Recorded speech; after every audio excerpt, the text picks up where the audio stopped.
Agradezco mucho la invitación del doctor José Neira Flores, que me permite estar aquí reunidos y poder tener este intercambio de idea con ustedes.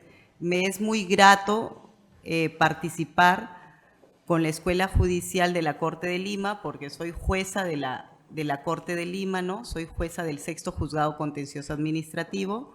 Y bueno, inicié como secretaria de sala, entonces no me es ajena la función jurisdiccional.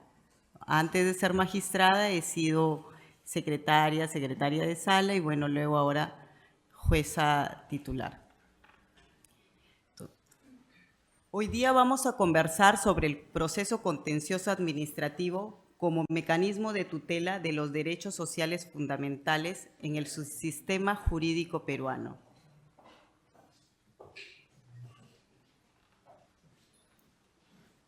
Nosotros tenemos que partir por tener cierta aproximación a los derechos sociales. ¿Qué es lo primero que podemos decir? ¿O qué es lo primero que tenemos que tener como punto de partida, ¿no?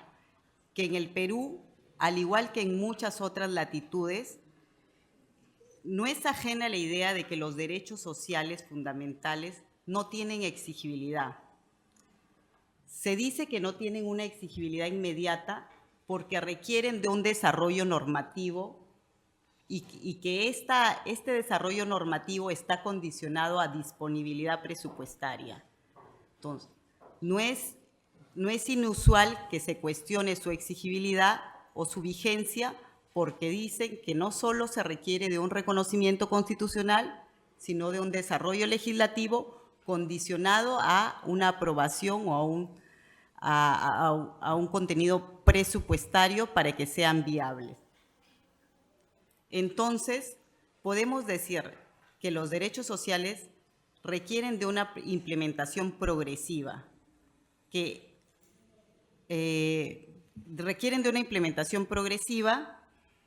cuya decisión depende de los poderes políticos, esto es, el poder legislativo y el poder ejecutivo.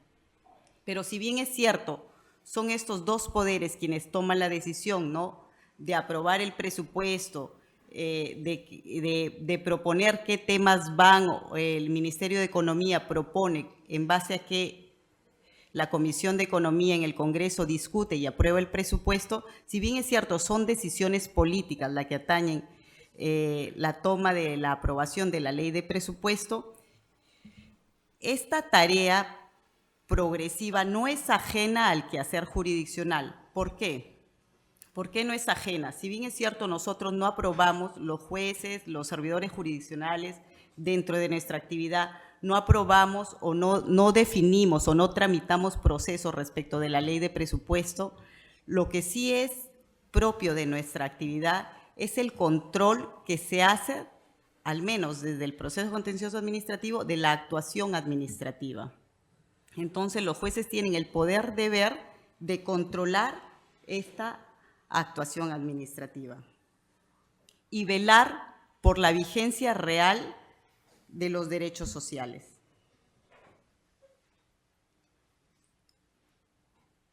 Esta falta de exigibilidad que se le señala como característica de los derechos sociales podría tener como sustento un desconocimiento de la exigibilidad del contenido esencial de los derechos sociales fundamentales.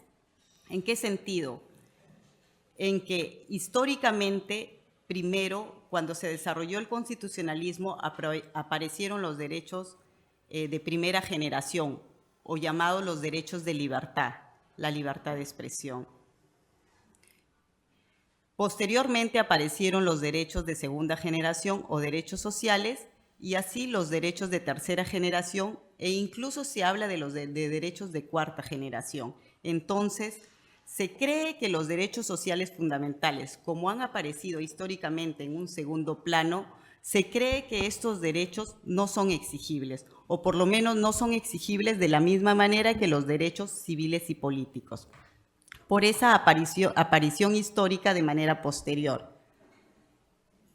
No obstante, este carácter o esta condición que se le alega de inexigibles o que no son vigentes de manera inmediata como los derechos civiles. No obstante eso, existe una dicotomía en casi todas las democracias del mundo porque hay un pleno reconocimiento de estos derechos sociales.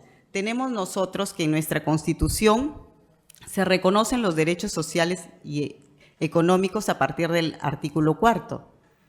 En la Constitución de Ecuador incluso se han desarrollado, además de los derechos de la educación, del trabajo, se habla del derecho del buen vivir y reconocen ahí el derecho al agua. Entonces, como les digo, las democracias alzan la voz para reconocer de manera generalizada todos estos derechos sociales, a la educación, al trabajo, a la seguridad social, pero a la hora de su vigencia efectiva enmudecen.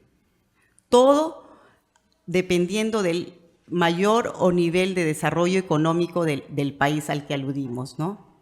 Entonces, si bien es cierto, todos coinciden en reconocer el derecho al trabajo, el derecho a la educación, el derecho a la vivienda decorosa, se enmudece o se tiene un tratamiento distinto dependiendo del nivel de presupuesto que se asigne para hacer vigente ese derecho social. Entonces, si bien es cierto, nosotros en nuestra realidad no podríamos pretender demandar el derecho a la vivienda decorosa. En otras situaciones, por ejemplo, en Francia o en España, ante crisis económicas muy fuertes, se habla de ese derecho a la vivienda, ¿no? Y se crea la ley del desahucio, ¿no? Que no se les podía quitar la única vivienda en ciertas condiciones cuando la persona era adulta mayor o tenía alguna discapacidad, ¿no? Entonces tenemos, por un lado, el reconocimiento generalizado de los derechos sociales, pero por otro lado se advierte su carácter complejo para hacer vigente o para hacer real o materializar estos derechos sociales.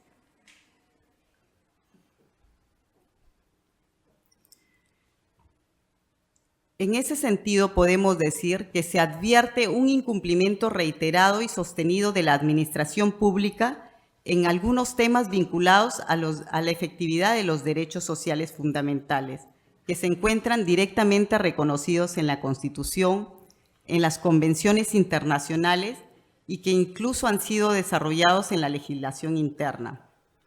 Nosotros tenemos desarrollados los derechos sociales y, por ejemplo, tenemos también la ley de la salud, la ley de educación, la ley de relaciones colectivas, el decreto legislativo 728 que protege o que regula la ley de trabajo, que es un derecho social que viene reconocido en la Constitución, que señala todo un marco normativo, el trabajo máximo de 8 horas, el descanso una vez a la semana, las vacaciones, la participación en las utilidades, todo ese marco, ese reconocimiento que tiene a nivel constitucional como un derecho social, todo ese marco es desarrollado de manera mucho más amplia en la Ley de Productividad y Competitividad Laboral y en sus reglamentos, ¿no? Para el tema de vacaciones, para el tema de participación a las utilidades, en la legislación especial. Entonces, nosotros tenemos que, por un lado, tenemos derechos sociales fundamentales inmediatamente reconocidos en la Constitución, pero que también tienen un desarrollo normativo. Entonces, ¿qué ocurre? Advirtiendo todo este reconocimiento, ¿no?, que se había dicho, que es indiscutible que todas las democracias reconocen los derechos sociales y unos son más activistas y reconocen el derecho al agua. Advirtiendo todo este reconocimiento, no es ajeno o no es inusual que se dé un reiterado incumplimiento de los derechos sociales. No hace falta investigar mucho para advertir que nuestro Estado no cumple con proveer adecuadamente el derecho a la salud. Basta con mirar las noticias y darse cuenta de que hay ancianos que mueren esperando el turno para ser atendidos. Hay gente que no llega a dar a luz en las condiciones adecuadas porque no hay camas, los hospitales rebasan de gente, las escuelas, a veces los profesores se encuentran de huelga, no se dan las condiciones adecuadas para que la educación sea de calidad, ¿no? Entonces, se advierte que hay un incumplimiento reiterado por parte de la administración pública a proveer esos derechos sociales. Ahora bien, ese incumplimiento resulta más inicuo cuando recae en personas que tienen alguna condición o circunstancia de vulnerabilidad. Estamos pensando, por poner un ejemplo, en las personas con discapacidad y otras poblaciones vulnerables, ¿no? Imagínense la gravedad que revestiría en una persona con discapacidad, una persona que tiene una enfermedad psicosocial, su derecho a la salud, ¿cómo se le afecta?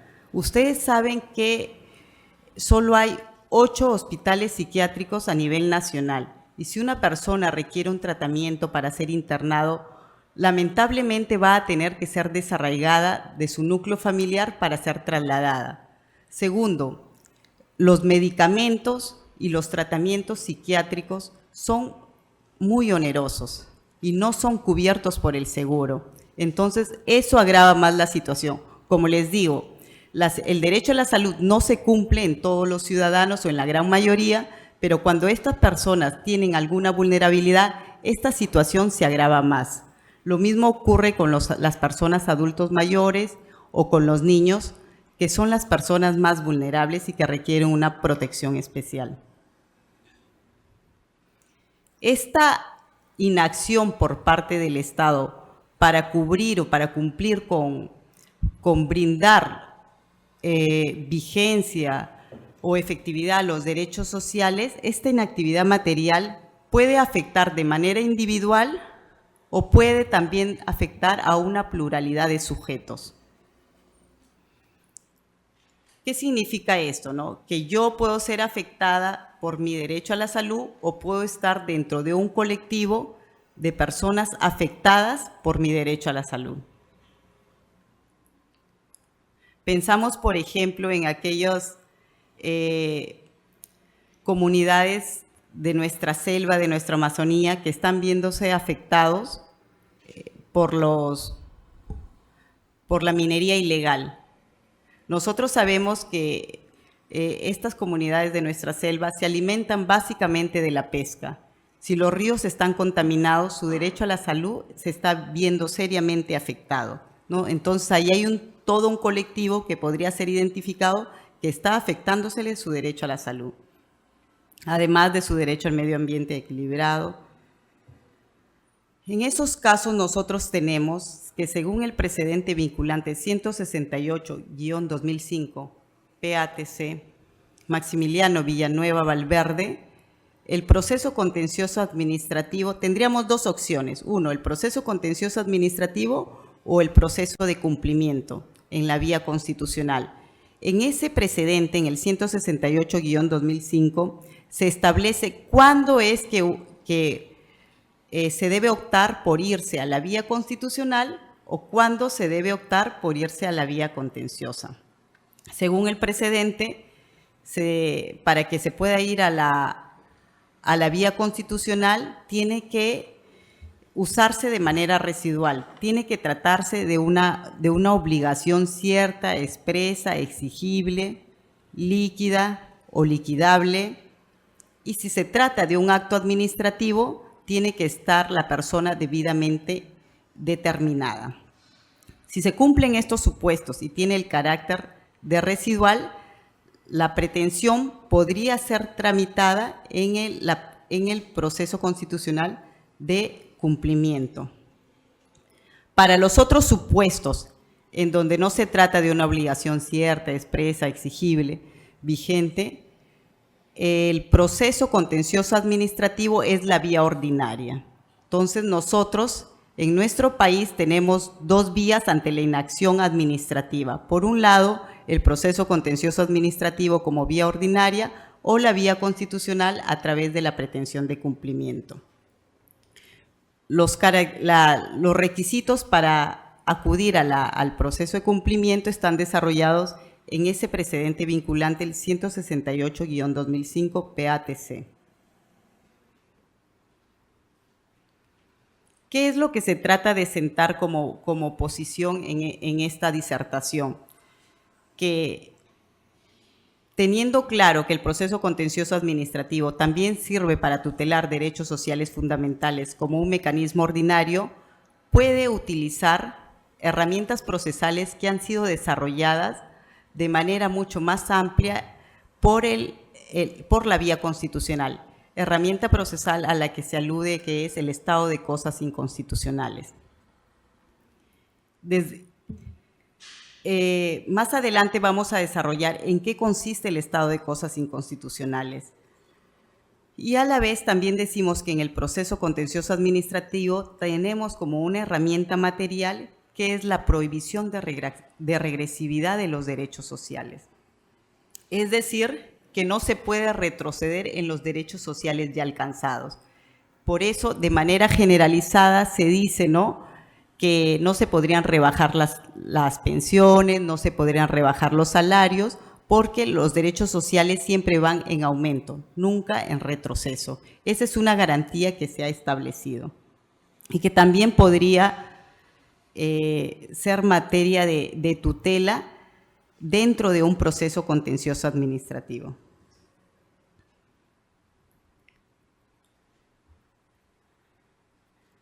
La justiciabilidad de los derechos sociales.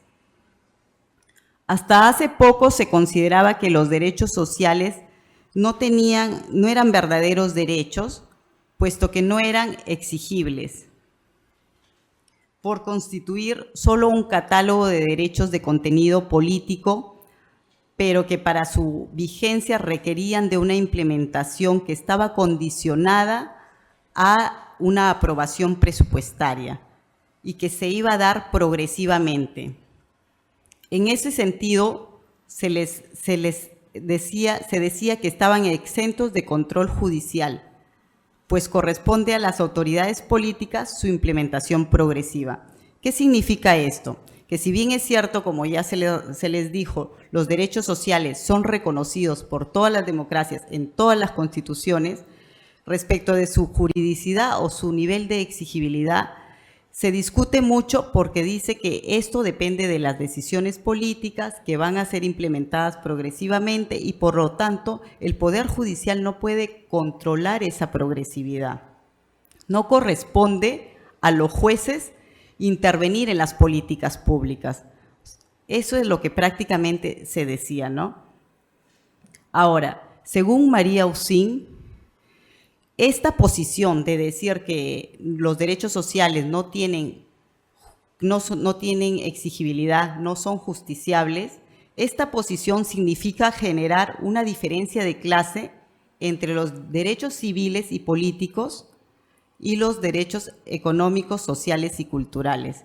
Es decir, que si bien es cierto decimos que los dos son derechos fundamentales, unos sí resultan exigibles y otros no resultan exigibles. Y decía María Usín que esto es un contrasentido, ¿no?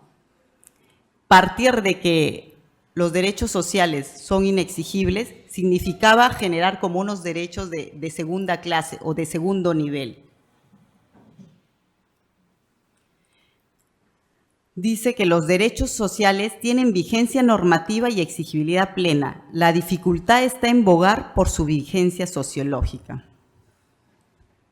La exclusión de la judiciabilidad de los derechos sociales sería arbitraria e incompatible con el principio de indivisibilidad e interdependencia de los derechos humanos.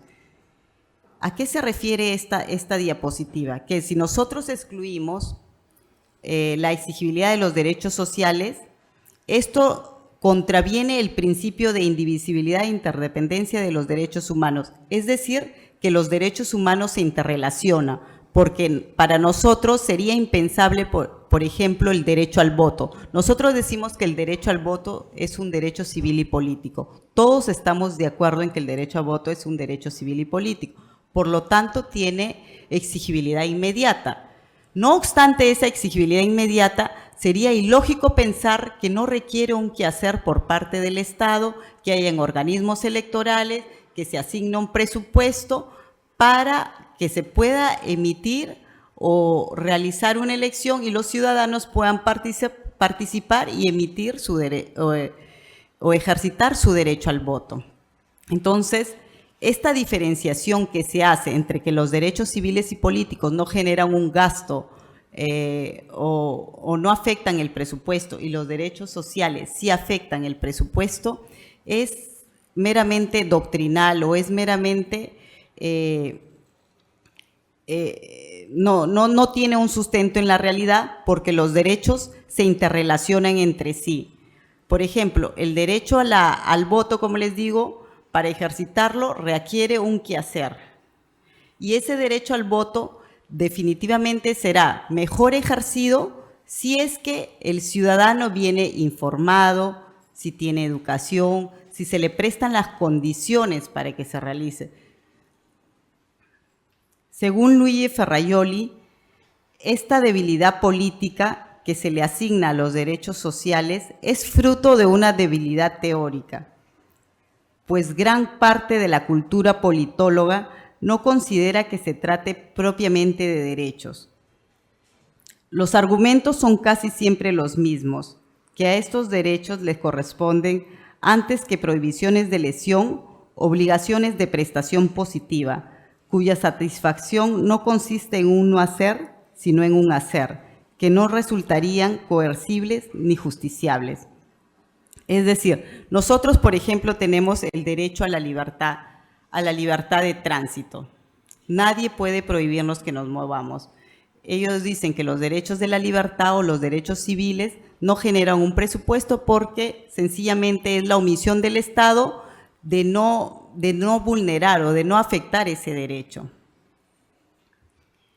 Y en cambio, en los derechos sociales requiere un presupuesto, hay una obligación, requiere de una actividad o de una prestación por parte del Estado. Por ejemplo, crear escuelas públicas para que los ciudadanos puedan acudir a educarse o crear hospitales lo suficientes para que se pueda atender el derecho a la salud.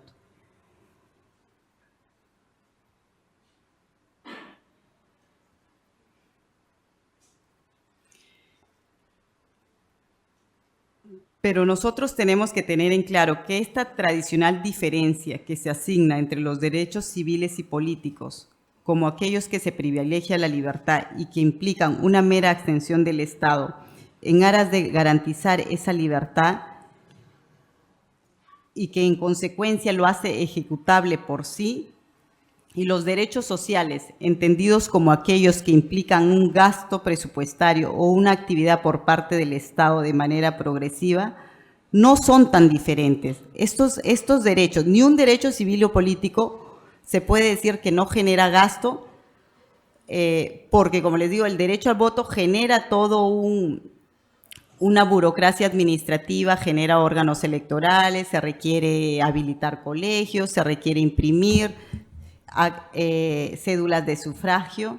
O sea, no se puede decir que un derecho civil y político no genera gasto y que el otro sí. No se puede definir que uno solo genera que los derechos sociales exigen que el Estado actúe o implemente o desarrolle políticas, porque en ambos derechos se requiere una actuación por parte del Estado y también demanda un presupuesto.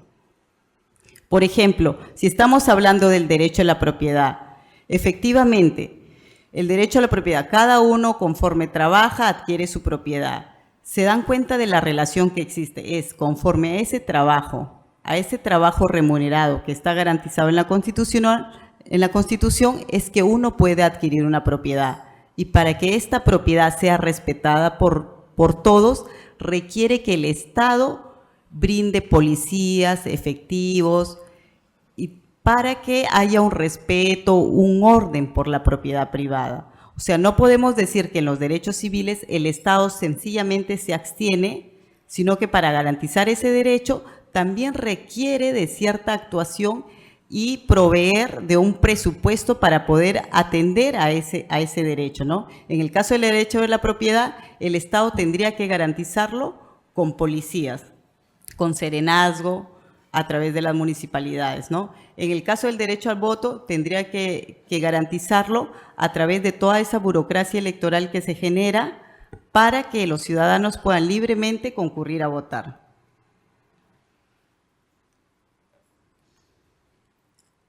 En el sistema interamericano de derechos humanos, un hito muy relevante lo constituye la sentencia Caso Lagos del Campo versus Perú.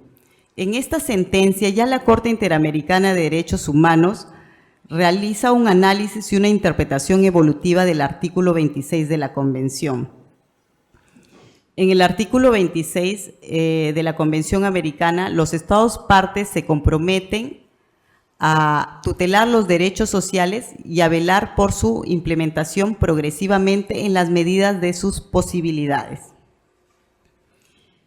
En esta sentencia, en el caso Lagos del Campo versus Perú, la Corte ya da paso hacia la justiciabilidad plena de los derechos sociales y los garantiza. ¿Esta sentencia de qué trata?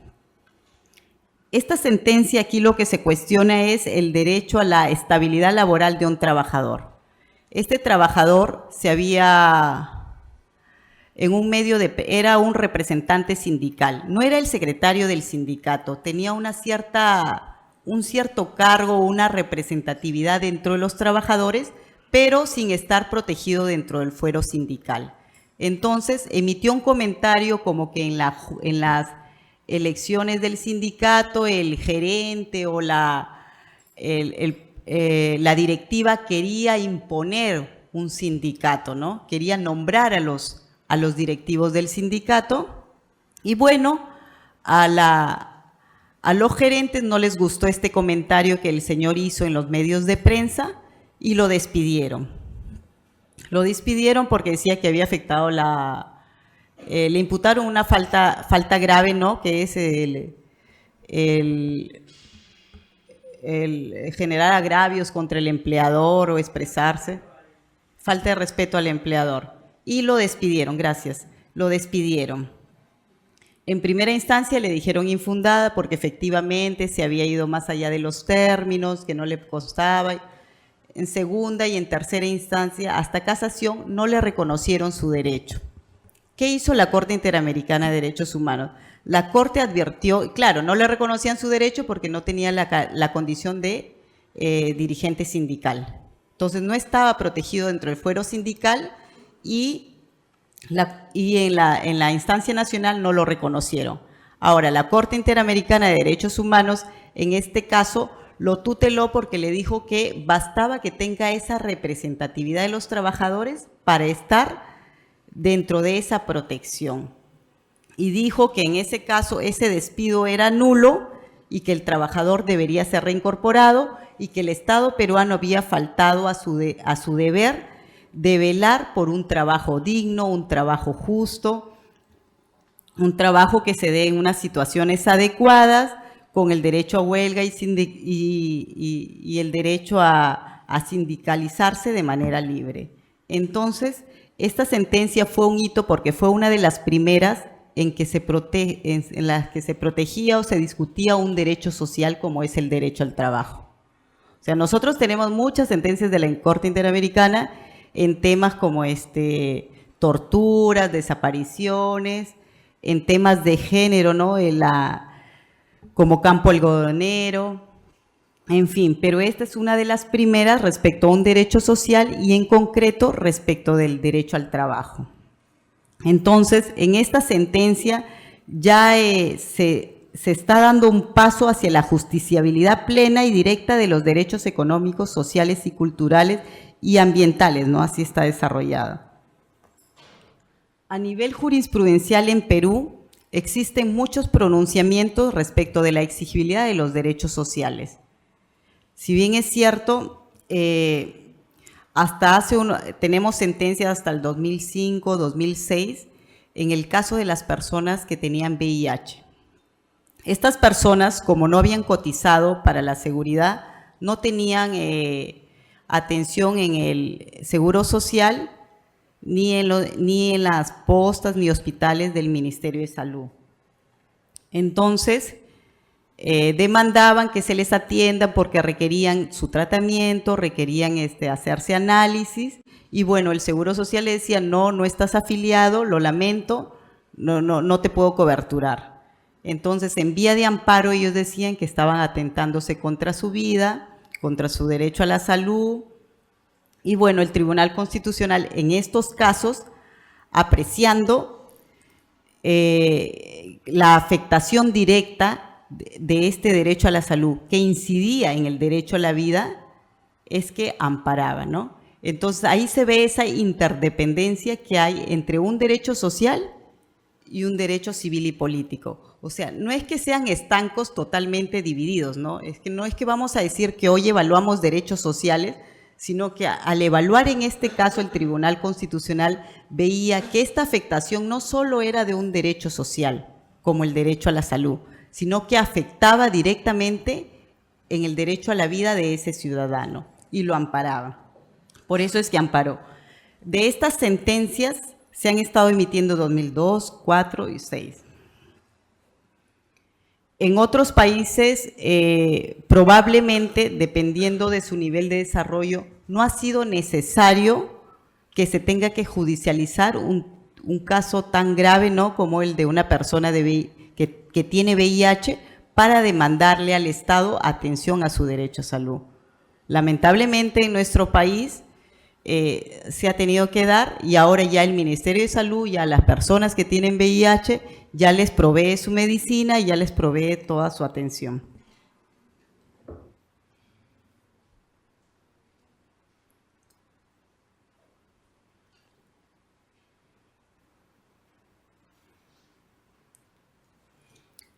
¿Cuáles son los problemas vinculados a los derechos económicos, sociales y culturales? Los problemas que saltan y que más o menos se han compartido son que requieren de un despliegue de una actividad material por parte del Estado o por parte de la administración pública, ¿no? En el caso de la persona con VIH, se requiere que el Estado dé o provisione el tratamiento médico para esta persona, y eso definitivamente afecta o repercute en el gasto presupuestario. Estos dos factores, la suma de estos dos factores, hacía considerar como inexigibles estos derechos sociales o sujetos a una progresividad.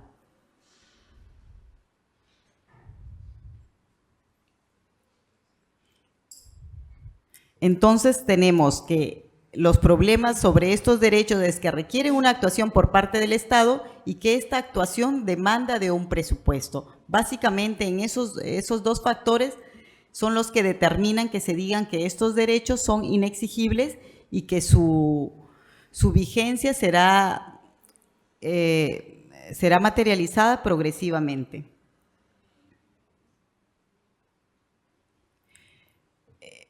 La progresividad de los derechos sociales en nuestro sistema básicamente está reconocida en la 11ª disposición final y transitoria de la Constitución.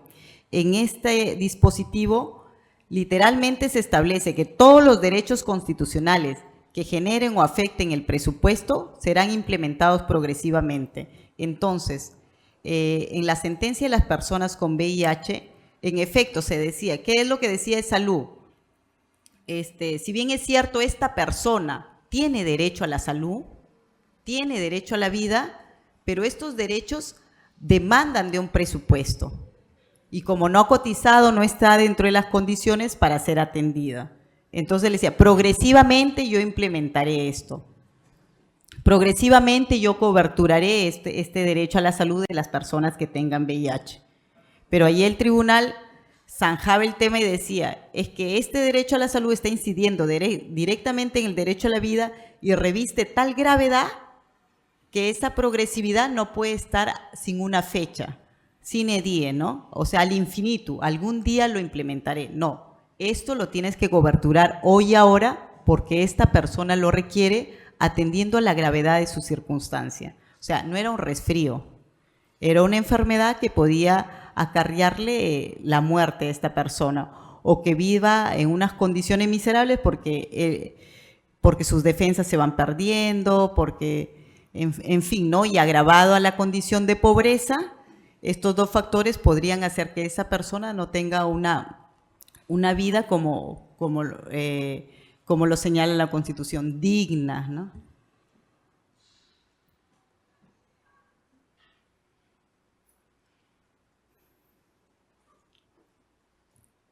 Asimismo, no debemos entender que la legalidad presupuestaria es un obstáculo para la defensa de los derechos sociales.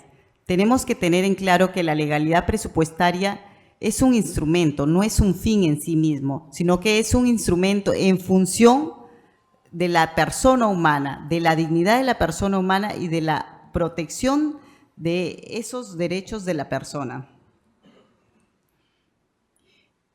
Respecto de esto, de este tema, hay una sentencia que vamos a desarrollar que es respecto a al derecho a la educación.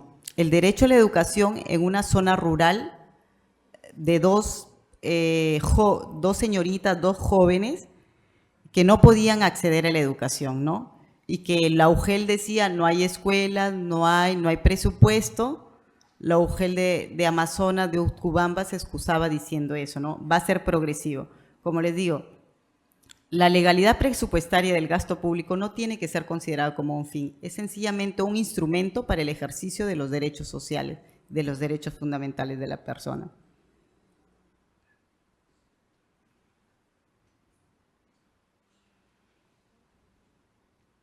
Si bien es cierto, los derechos sociales o de segunda generación están asociados de manera general a un quehacer prestacional o de actividad por parte del Estado, esta afirmación no es del todo exacta, pues como ya lo señalan de manera más clara Víctor Bazán y Luis Jimena Quesada, es claro que los derechos civiles y políticos también demandan prestaciones. Pensamos en la muy onerosa infraestructura electoral necesaria para canalizar el derecho al voto. Para nosotros resulta ilusorio pensar que el derecho al voto, que es un derecho de primera generación, que está referida a la libertad, básicamente a los derechos de la libertad, que está dentro de ese rango, que no genera ningún gasto. El derecho a voto probablemente es uno de los derechos más onerosos que tienen los ciudadanos. Y en algunos países como España, la publicidad electoral incluso es pagada por el propio Estado, es subvencionada por el propio Estado. Y que esta es una de las reformas que se está planteando en esta coyuntura de corrupción que ha vivido o que ha azotado toda América Latina, ¿no? En los casos de Lava Jato, en donde la gente ya se comienza a replantear si sería viable que el Estado pague la publicidad de los partidos políticos a efectos de evitar que hayan esas colusiones entre los candidatos y las empresas inversionistas que apuestan en esas campañas millonarias. Bueno, es un tema que está en el debate en el Congreso, la reforma seria electoral, y bueno, tendría que debatirse mucho, pero efectivamente hay diferencias muy grandes entre la clase política en España, si hay verdaderos partidos políticos. Aquí lamentablemente aparece un partido del momento y luego se desaparece, ¿no? Son como muy etéreos, ¿no? Entonces, en España sí se paga, el Estado paga la publicidad electoral y entonces ahí vemos que en efecto el derecho al voto resulta siendo uno de los derechos más onerosos para el Estado español porque el Estado tiene que solventar esa publicidad, ¿no? Sin admitir que solo los derechos sociales tienen el carácter de prestacional y que los derechos civiles tienen una eficacia inmediata porque solo se exige que el Estado respete las libertades, en este trabajo nos interesa estudiar la inacción u omisión de las prestaciones por parte del Estado o por parte de la administración pública. Es decir, de lo que vamos a tratar de delinear en estos minutos es de la inactividad prestacional de la administración pública. Entonces, la primera pregunta que surge a esto es, ¿qué mecanismo eficiente se tiene ante la inacción de la administración estatal que vulnera derechos sociales fundamentales? O la pregunta correcta sería, ¿a qué mecanismo de justiciabilidad tienen derecho los derechos sociales? Entonces, como ya habíamos dicho, los mecanismos en nuestro sistema eran dos. Por un lado teníamos el proceso constitucional de cumplimiento, si es que concurren ciertos requisitos que están establecidos en el precedente de Maximiliano Villanueva Valverde, 168-2005, y por otro lado tenemos el proceso contencioso administrativo. Es decir, que en nuestro sistema la respuesta no se da en un solo sentido, sino que puede ser dual, ¿no?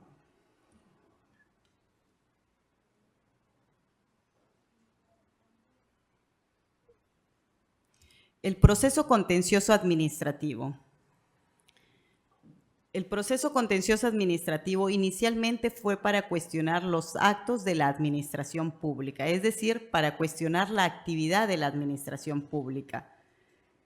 Sin embargo, posteriormente se vio que no solamente causaba afectación al administrado la actividad, o sea, los actos directamente realizados por la administración, sino también las omisiones o las inacciones, ¿no? Porque podía ocurrir que la administración permanezca en un estado de silencio al infinito y esto le cause un agravio terrible al administrado. Entonces, en esos supuestos surgió la figura del silencio. El silencio como un mecanismo procesal para poder interponer el recurso correspondiente e incluso para dar por agotada la vía administrativa según corresponda y poder accionar en el fuero judicial.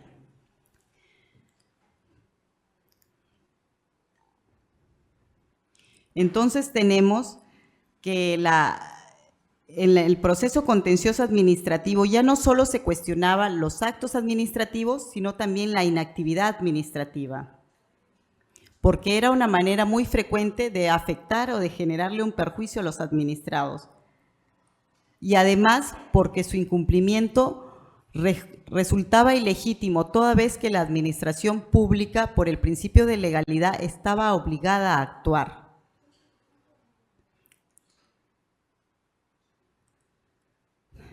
Constituyendo el silencio negativo solo una técnica de apertura para acudir a una respuesta en sede jurisdiccional ante la inactividad formal.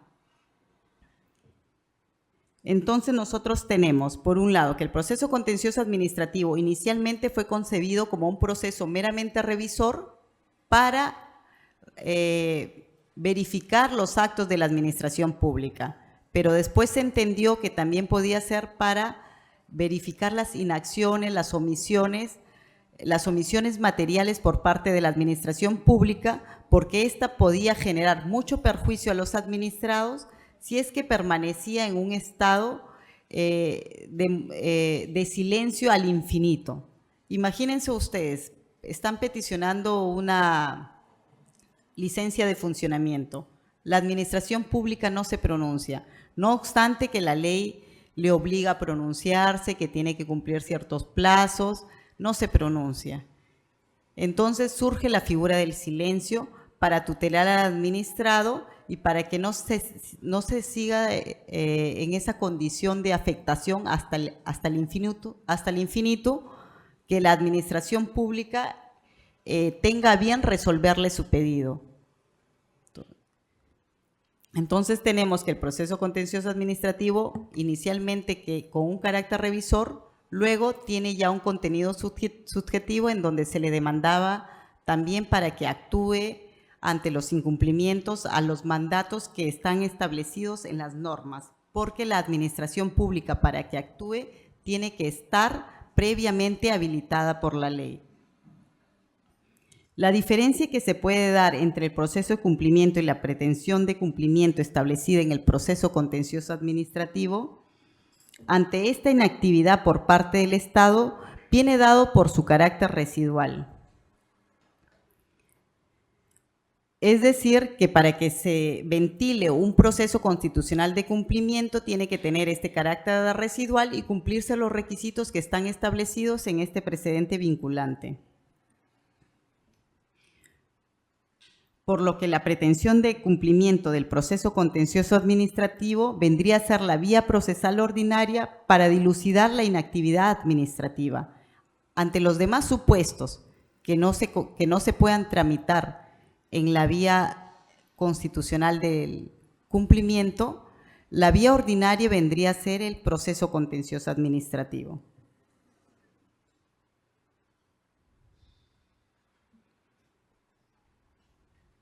El proceso contencioso administrativo es entendido como un verdadero proceso subjetivo, en el cual se pueden dilucidar pretensiones contra la administración pública, no solo destinadas a cuestionar su validez y peticionar su nulidad parcial o total, mediante la emisión de una sentencia declarativa, sino también a obtener una sentencia de condena a la administración de hacer o no hacer en función del objeto del proceso. Es decir, que el proceso contencioso administrativo ya no tiene un carácter revisor, sino también un carácter tuitivo. Uno le puede condenar a la administración pública a hacer algo a lo que está obligado a hacer, ¿no? Tal es así que tenemos dentro del proceso contencioso administrativo la pretensión de indemnización, que puede tramitarse de manera acumulativa.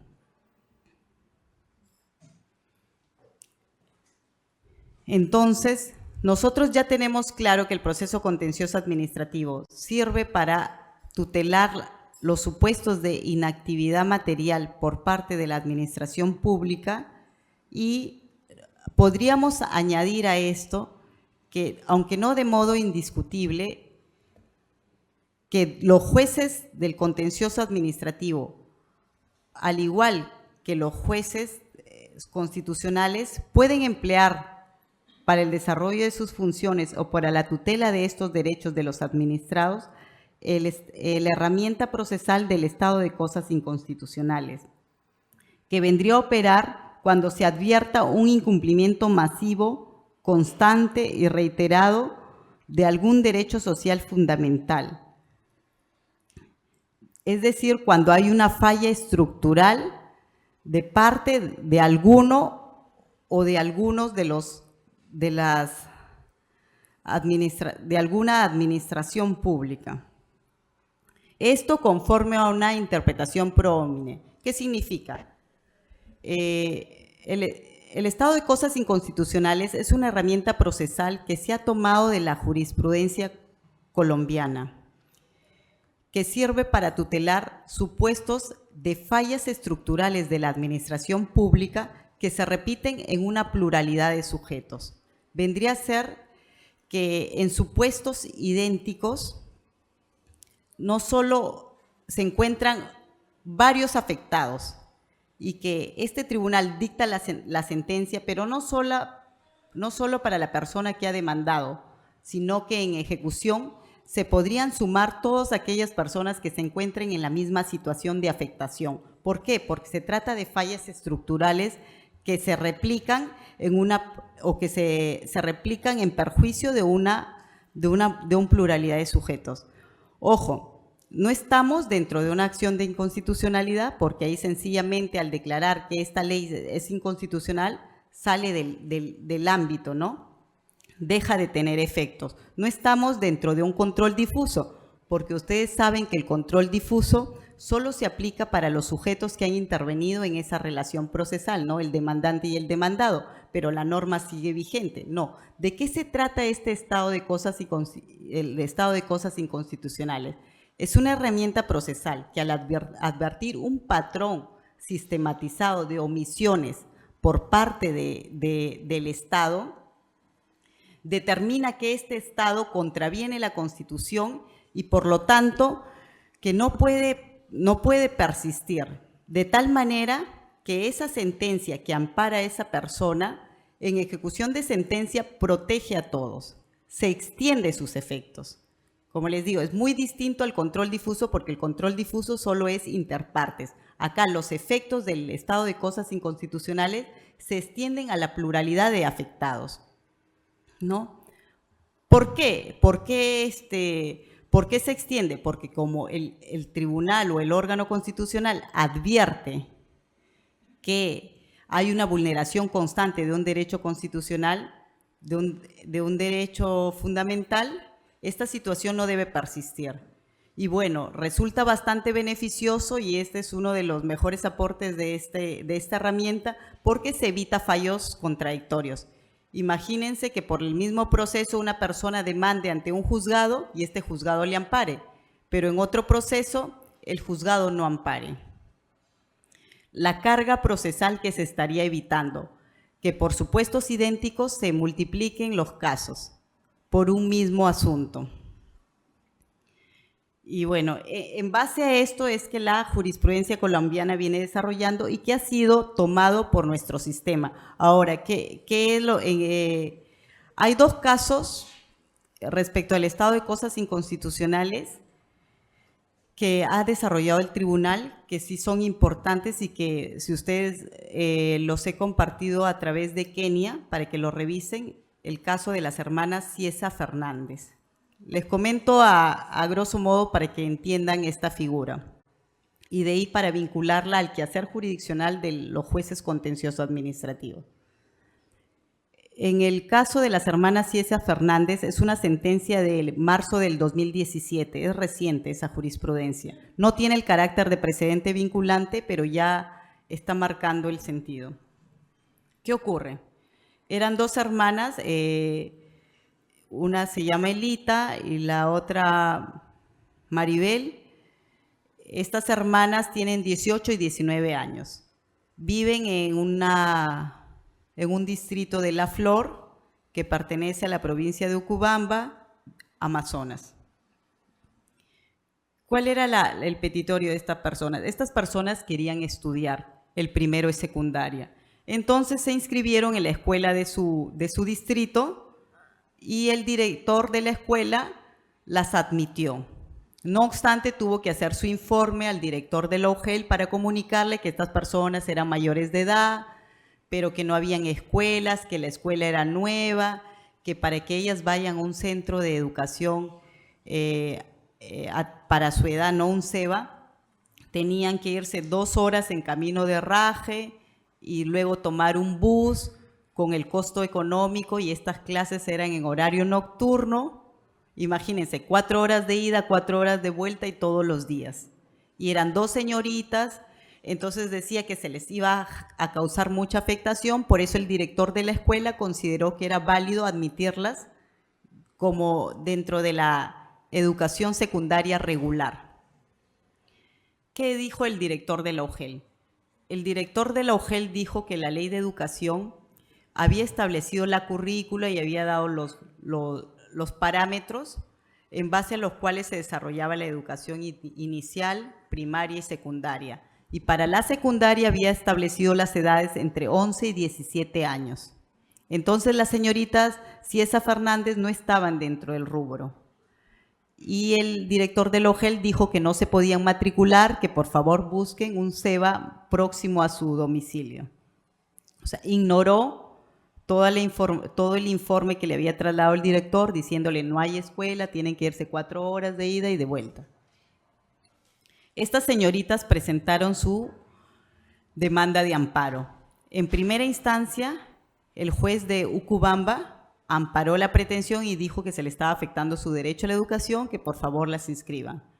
El procurador apeló y en segunda instancia la sala declaró improcedente porque decía que el derecho de la educación, si bien es cierto era un derecho fundamental social, pero dentro de la Constitución se establecían ya los parámetros de la educación inicial, primaria y secundaria y que legislativamente ya se había señalado cuáles eran las edades para la educación secundaria y que estas señoritas se advertía que no habían seguido con regularidad sus estudios secundarios. Entonces, en base a eso, le declaró improcedente su demanda. Fueron a recurso de agravio constitucional y el Tribunal Constitucional señaló que si bien es cierto no habían agotado la vía administrativa, dada la gravedad del derecho en discusión, era el derecho a la educación, era urgente que se ventile y bueno, se obvió ese requisito, ¿no? Segundo, ¿qué dijo el Tribunal Constitucional? Esta sentencia resulta bastante interesante porque allí el tribunal hace un desarrollo muy esquemático sobre los derechos sociales. Primero lo comienza a enmarcar dentro de las convenciones internacionales, dentro de la del Pacto Internacional de Derechos Económicos, Sociales y Culturales, desarrolla, ¿no?, cuáles son los requisitos que debe cumplirse el derecho a la educación, que sea accesible, que sea gratuita, que sea adecuada. Entonces desarrolla eso y bueno, aparte el Tribunal Constitucional también dice que en estos casos, teniendo en cuenta la data estadística, los ausentismos, el nivel de analfabetismo se agravaba más cuando se trataba en el caso de las mujeres y más aún de las zonas rurales. Entonces, si nos damos cuenta, el Tribunal Constitucional hace un desarrollo dentro del marco normativo internacional y ya más o menos va entrecruzando las distintas afectaciones que podrían tener las hermanas Ciesa Fernández, o lo que en doctrina de la Corte Interamericana se habla de la interseccionalidad de las vulnerabilidades. ¿Qué significa eso? Que no solamente en ciertas personas concurre una afectación, sino que puede concurrir otra vulnerabilidad más que agrava su situación. En este caso era mujeres, por cuestión de género, pobreza extrema, zona rural. Entonces, la intersección de estos tres factores agrava mucho más la situación de la señorita Ciesa Fernández. O sea, el riesgo que significaba para ellas escolarizarse, ir todos los días de noche, 4 horas de ida, 4 horas de vuelta, agrava más su situación. Todo eso lo analizó el Tribunal Constitucional desde el marco de la normativa internacional. Y dentro de la normativa interna, ¿qué hizo? Dentro de la normativa interna analizó el derecho a la educación, que está reconocida en la Constitución, cómo se debe prestar, hablaba de la ley de la carrera, de los niveles en la educación, y luego fijó como punto controvertido si en este caso era válido dar preferencia a aquella directiva de la carrera magisterial que establecía los rangos de edad o no. Y bueno, el Tribunal Constitucional, ¿qué dijo allí? Dijo que no era válido y fue más allá. No era válido dar preferencia a eso porque se estaba afectando el derecho a la educación. Era evidente que en esa zona no había un SEBA al cual las personas, estas dos señoritas, puedan concurrir sin poner en riesgo su vida. Era evidente que si no se matriculaban en esa escuela que quedaba incluso a hora y media de su casa, no íbamos a poder seguir educándose. Entonces, el Tribunal Constitucional advirtió todas esas afectaciones y declaró fundado el derecho de las señoritas. ¿Por qué la traigo a colación en este tema de derechos sociales fundamentales? Porque si bien es cierto, como se les dijo, que los jueces y juezas no estamos para hacer políticas públicas, a través de esta sentencia el Tribunal Constitucional fue más allá y comenzó a hacer políticas públicas. ¿Por qué digo que comenzó a dictar o a hacer políticas públicas? Porque no solo reconoció el derecho de las señoritas Ciesa Fernández a que se eduquen en esa escuela, no obstante que no estaban dentro del rango de edad, sino que fue más allá y obligó al Ministerio de Educación a que elabore un plan de trabajo y un programa para que en 10 años provea de escuelas a las zonas alejadas.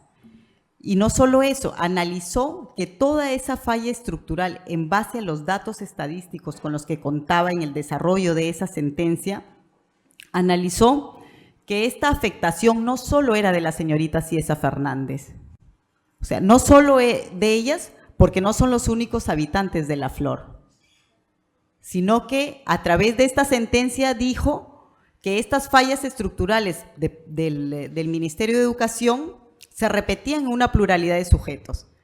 Declaró el estado de cosas inconstitucionales, ordenó al Ministerio de Educación que reevalúe su política educativa y que invierta más en infraestructura, y amparó a través de esta sentencia a todos los posibles afectados. Y todos los posibles afectados, no solo para ese departamento de Amazonas, sino que en base a su data estadística se determinó qué zonas de extrema pobreza podrían estar en la misma circunstancia. Y se advirtió ahí que las zonas eran Amazonas, Cajamarca, Huancavelica y creo que Iquitos o Madre de Dios. Pero que en esas zonas se podía replicar este mismo patrón y en base a esta sentencia. Entonces, ¿cuál era lo beneficioso? Que a través de esta sentencia, se estaba determinando que los derechos sociales eran exigibles por sí.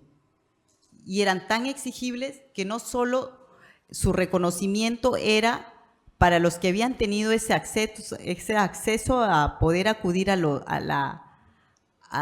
los juzgados a demandar vía amparo, sino que se daba una apertura para todos aquellos ciudadanos que no han podido litigar su derecho, ¿no?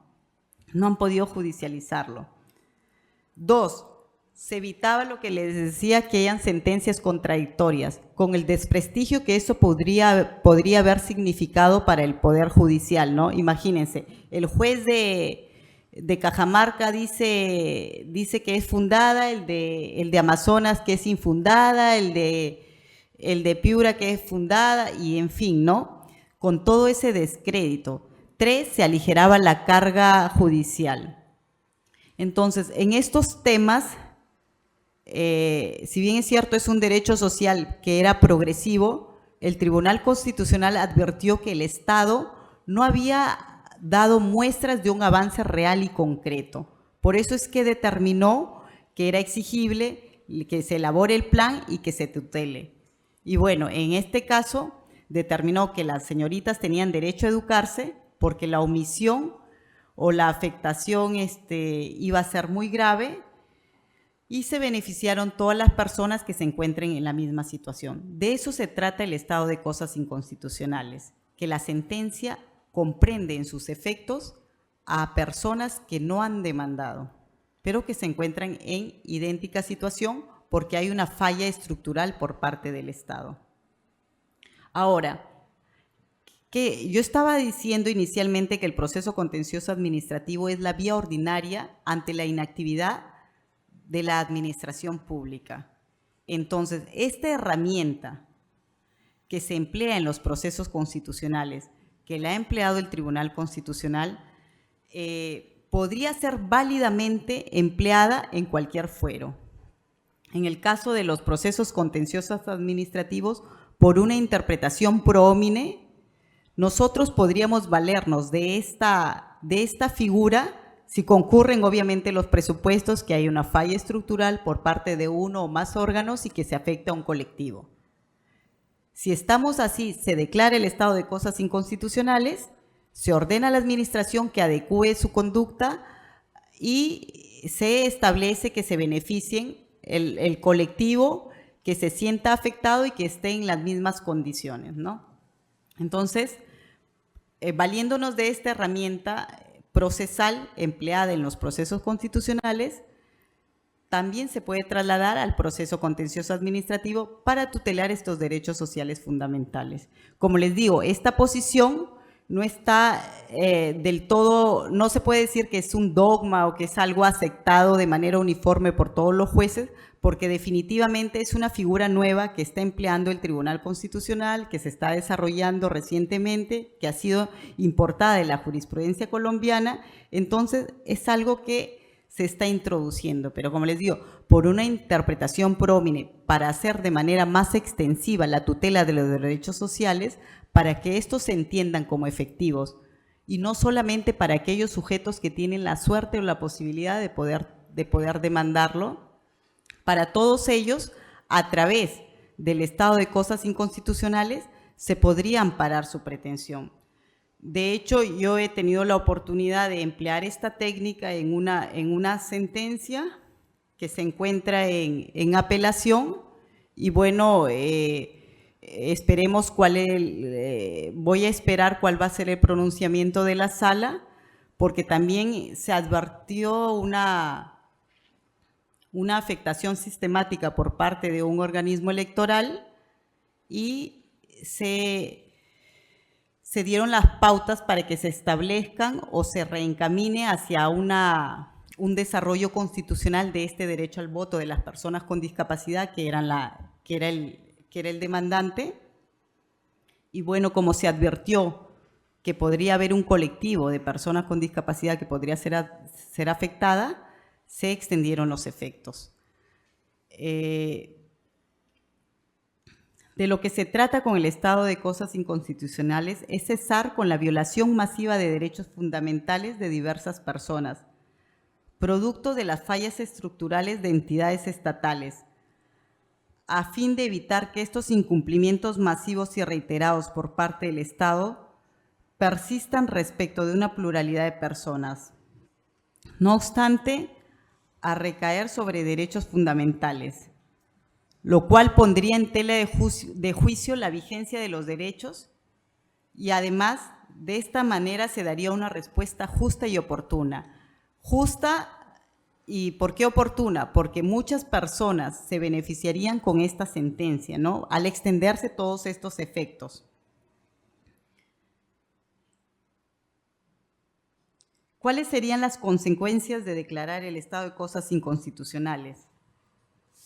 Que se ordene a las entidades que implementen medidas y reformas necesarias para solucionar dicho estado. O sea, el Tribunal Constitucional, a la hora que amparó la demanda de la señorita Ciesa Fernández, anteriormente, creo que en otros pronunciamientos de un tribunal menos garantista o menos activista, se hubiera quedado con declarar fundada la demanda de la señorita Ciesas, en consecuencia, cumpla la UGEL con aceptar la matrícula de las señoritas.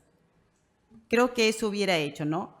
Pero el Tribunal Constitucional fue más allá y al declarar el estado de cosas inconstitucionales y advertir esta falla que se podía replicar en Cajamarca, en Piura, en Huancavelica y en otras ciudades de pobreza extrema y zona rural, dictó medidas en aras a que el Ministerio de Educación implemente sus reformas.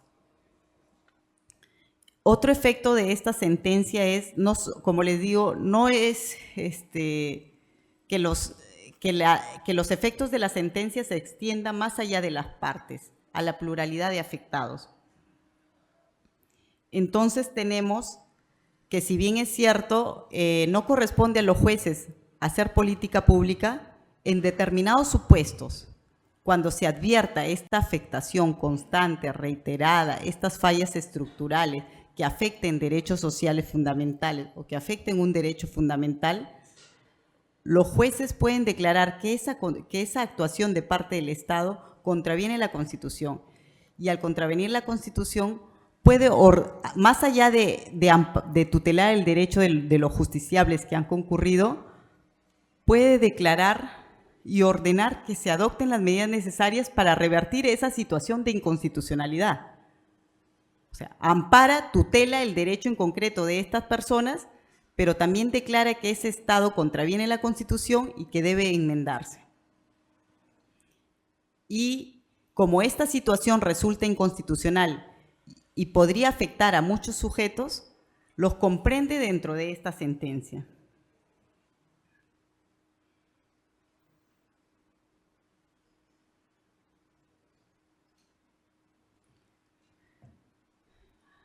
Habíamos hablado que teníamos una herramienta procesal y una herramienta de contenido material. Como les dije, esta herramienta de contenido procesal a la que me referí, que era el estado de cosas inconstitucionales, es bastante discutible. Es bastante discutible porque hasta en el fuero constitucional su empleo es reciente, es nuevo.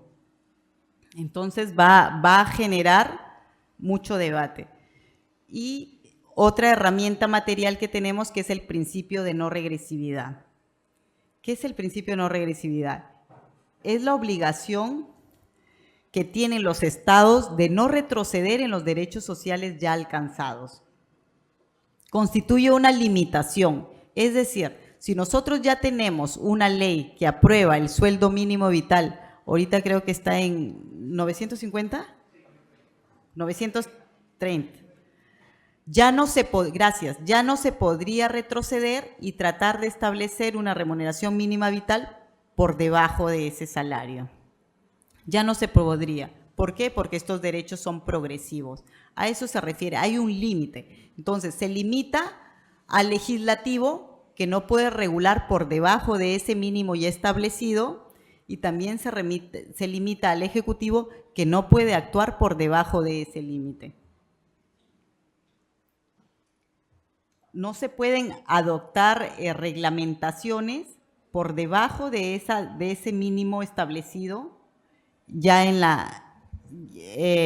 ya que ha regulado este derecho social, ¿no?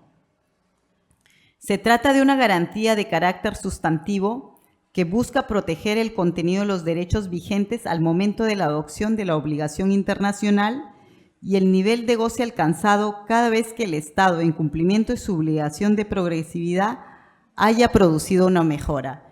Es decir, esta limitación significa que el Estado no puede retroceder.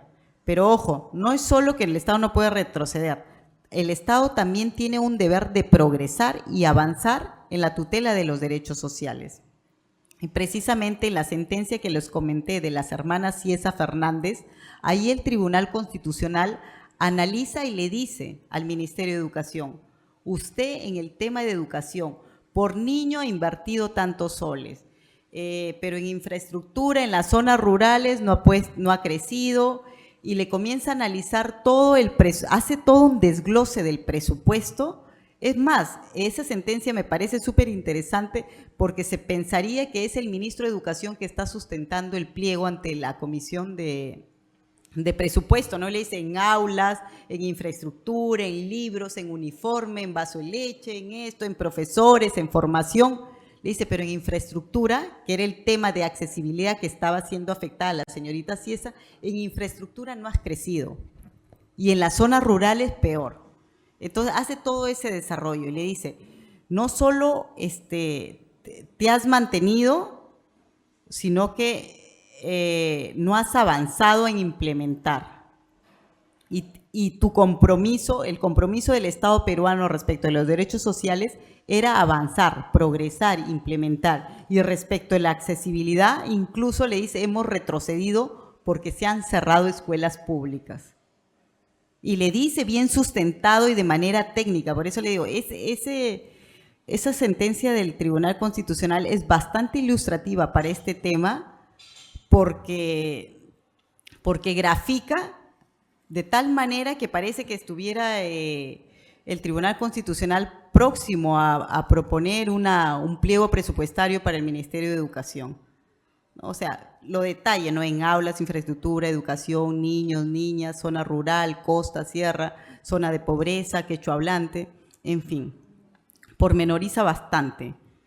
No es la primera sentencia, pero me parece que es la que mejor desarrolla el tema de los derechos sociales.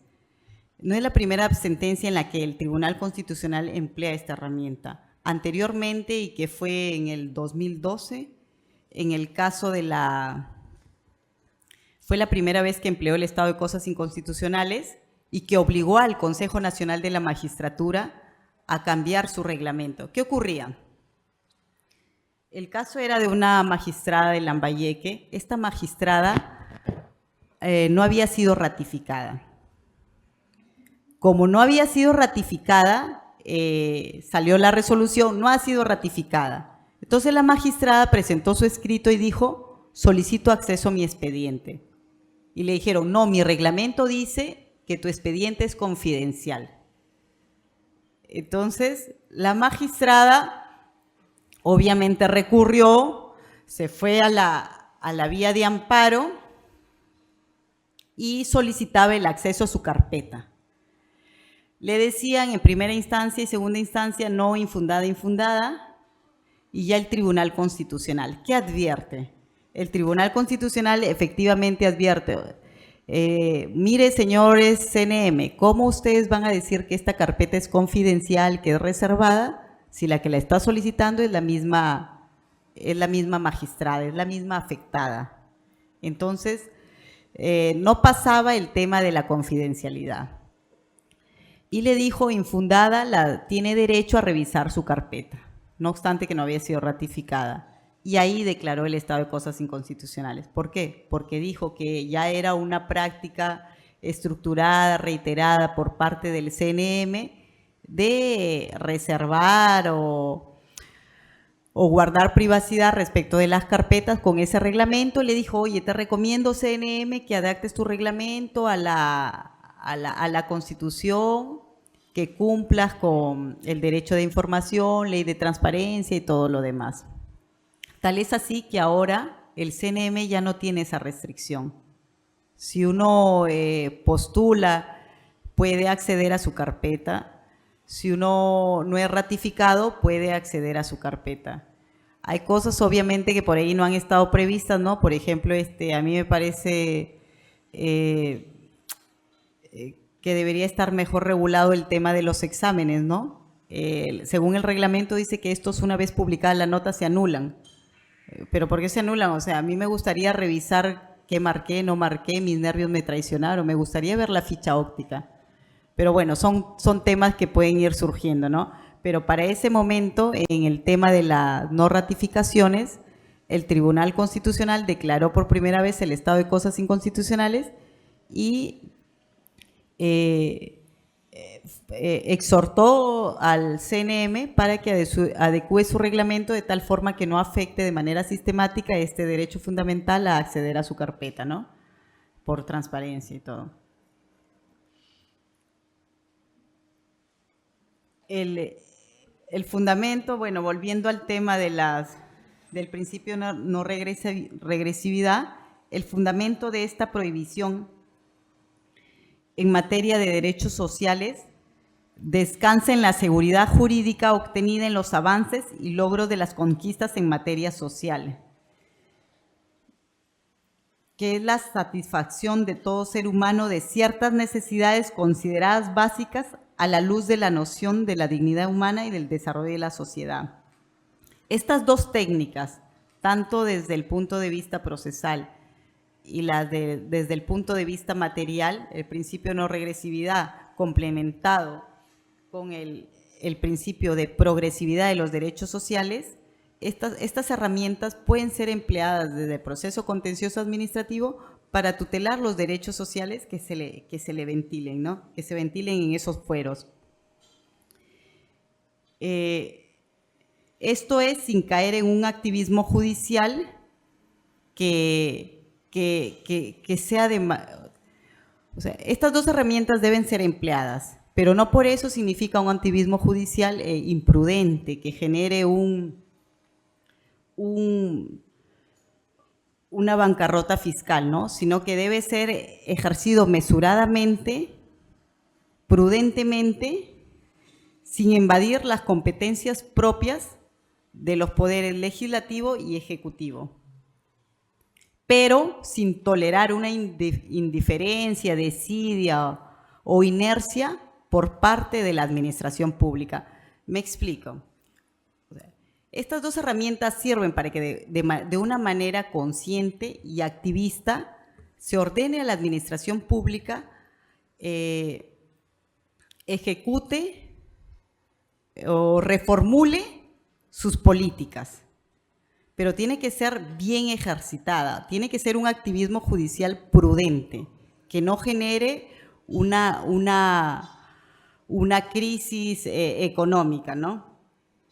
Pero este activismo judicial prudente no significa que vamos a tolerar inercias o desidias o una indiferencia constante por parte del Estado, sino que muy por el contrario, se debe salir siempre en aras de tutelar al máximo posible los derechos de la persona, ¿no? Basándonos en la fórmula más amplia que tenemos, que es el artículo 3 de nuestra Constitución, que habla de la dignidad humana, que habla de la forma democrática de gobierno y todo eso. Basándonos en ese artículo, en la interpretación prómine, tenemos que dar un activismo judicial prudente, que no tolere estas inercias o que no tolere como respuesta por parte del Estado decir que es una obligación progresiva, sino que se tiene que combinar al Estado para que ya ejecute dentro de plazos o para que dé muestras o luces de una cierta iniciativa en aras de tutelar estos derechos.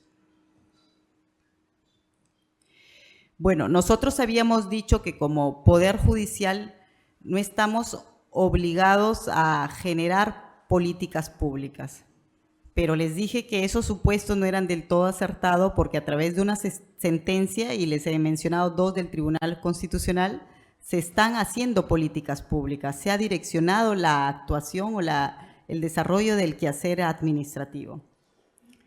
Dentro del Poder Judicial es bastante saludable las decisiones que han adoptado el Consejo Ejecutivo del Poder Judicial para hacer accesible la atención judicial de las personas con discapacidad. Mediante la Resolución Administrativa 010-2018 se aprobó el Protocolo de Atención Judicial para las Personas con Discapacidad, que ya está vigente. ¿Qué significa? A través de este protocolo, el Poder Judicial, estableciendo que hay un conjunto de personas que tienen una condición de vulnerabilidad, requieren de una respuesta más oportuna, más ajustada, más adecuada a la medida de sus necesidades.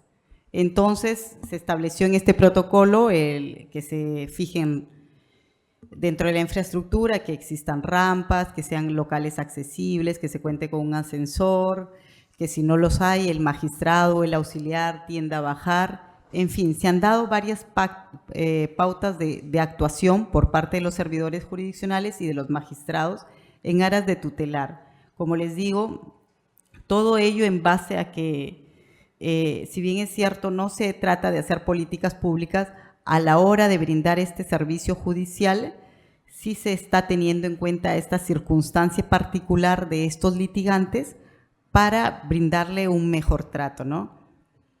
Y otra política que se está implementando a nivel interno es la alerta adulto mayor, que se viene desarrollando a través de la Directiva 06-2016, por la cual se ha establecido a manera de semáforos una alerta de 60 a 75 años, luz ámbar, y de 75 a más, luz roja.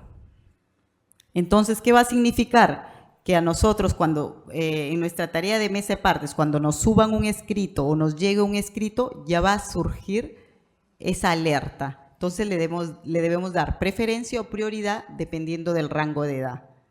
Y eso para mejorar el servicio. O sea, son pequeñas materializaciones de esos derechos sociales, de esos derechos fundamentales dentro de nuestra institución y que conviene tener presente para mejorar el sistema. El tema de la alerta adulto mayor ya ha sido implementado a nivel nacional y en las especialidades civil y familia. Posteriormente se van a implementar en la especialidad previsional. En previsional, obviamente, con los ajustes, porque se entiende que toda la carga en previsional es persona adulto mayor, ¿no? Básicamente, quien demanda una pensión ya se encuentra en ese rango, ¿no? Salvo los trabajadores mineros que están por debajo o los cesantes, ¿no? Pero todos los litigantes que demanden una pensión son de 60 a más por lo general.